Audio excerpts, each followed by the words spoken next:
here we go with an example for Seasfire students, something that they're going to do. So Mr. Ogle will do an example so that they can see how they are going to do their own. So first thing we do is we pick a critter. Okay, in this case I pick one of my favorites. This is a nudibranch. All right, a nudibranch. These are about the size of the top of your thumb, right, from the knuckle to the tip of your thumb, so they're very tiny.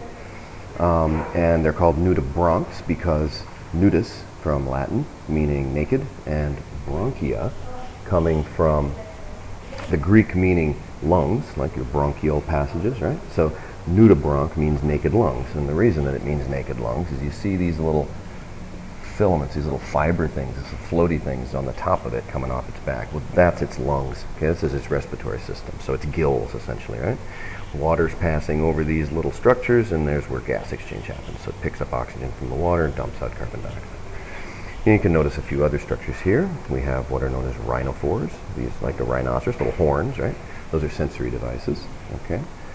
And the thing to understand about this organism is you're looking essentially at a snail, okay? But this is a snail that evolved its shell away, all right? So it no longer has a protective shell.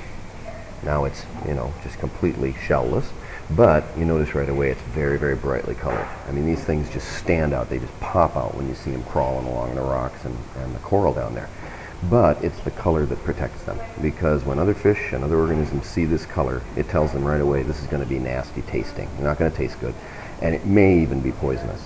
In fact, some nudibranchs will feed on organisms that have nematocysts, like jellyfish and stuff, and these organisms can actually use those cells and put them in their own skin. So some nudibranchs, you don't want to touch them because they can poison you.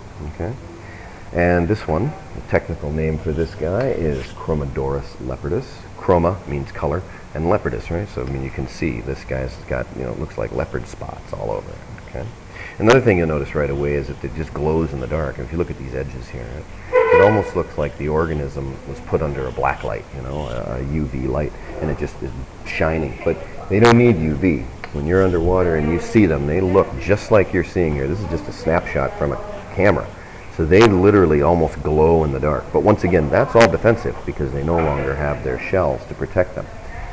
So there it is, critter pick number one, okay? This is Chromadorus leopardus, a nudibranch, and this nudibranch was found in the Perhentian Islands.